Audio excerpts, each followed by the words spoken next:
Hello दोस्तों, मैं आपका दोस्त फ़कीर चंद बाबा उर्फ नागवंशी आपके रूबरू एक बार फिर से।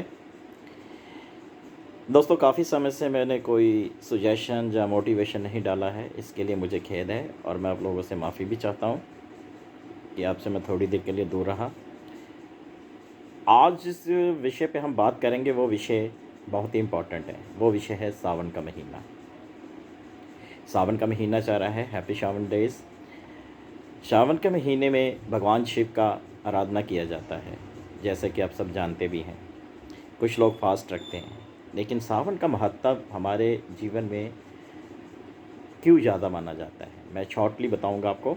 ऐसे तो कथा बहुत लंबी हो जाती है, लेकिन सावन का महीना दोस्तों, ये उस वक़्त की बात है जब समुद्र मंथन किया गया था। जब समुद्र मंथन किया गया था तो समुद्र मंथन में से काफ़ी सारी चीज़ें उत्पन्न हुई। एक तरफ देव थे, एक तरफ असुर थे। जब दोनों ने मिलकर समुद्र मंथन किया तो लास्ट में जो था कि काफ़ी सारी उस वक़्त चीज़ें उत्पन्न हुई समुद्र से, जिनमें से एक अमृत भी था और एक विष भी था। अब अमृत जो था बेसिकली ये आया था दैत्यों के हित में। अब दैत्यों के हित में आया था तो वहाँ पे इनके आपस में लड़ाई छिड़ गई। जब लड़ाई छिड़ गई तो बड़ा कोई बैठे वहाँ पे गुरु महामुनि शुक्राचार्य बृहस्पति जी, इन्होंने बैठ के विचार विमर्श किया कि चलो सभी मिलके अमृत पान कर लेंगे। तो दोस्तों, अब मैं एक बात करता हूँ कि जब ये हुआ तो अब जो विष बचा था वो विष इतना खतरनाक था कि अगर पूरी सृष्टि के ऊपर उसको उलट दिया जाता तो पूरी सृष्टि विनाश हो जाती। अगर आसमान में होता तो वातावरण दूषित हो जाता था। अब बात आती थी कि उस विष को धारण करे कौन।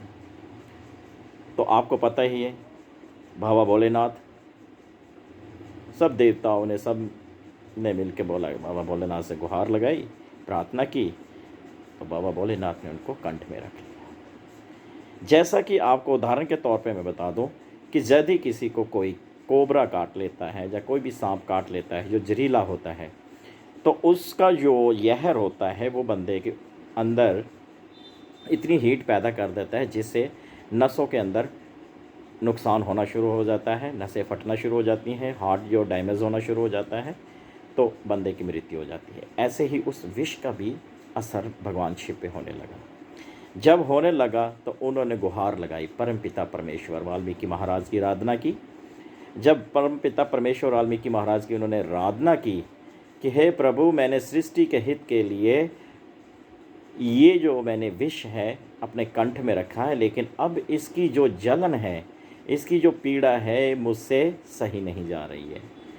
तो उस वक़्त परमपिता परमेश्वर वाल्मीकि की जब उन्होंने आराधना की तो परमपिता परमेश्वर वाल्मीकि महाराज ने जो बारिश के इंचार्ज हैं, जिसको हम बोलते हैं महाराजा इंद्र, इंद्र को बोला कि हे महाराजा इंद्र, आप इतनी वर्षा कीजिए कि शिव की जो तपश है वो उसको ठंडा किया जाए। और आपने, मैं ऐसी वैसी बात नहीं करूँगा, मैं साइंटिफिक बात करूँगा। देखिए, इसी महीने में, सावन के महीने में ही बारिश क्यों होती है? जब इसलिए होती है क्योंकि वो जितना भी सावन के महीने में आपने देखा होगा कि जब बारिश होती है कितना गुमस जैसा होता है, प्रभाव होता है, तो वो आज भी उस विष का प्रभाव है।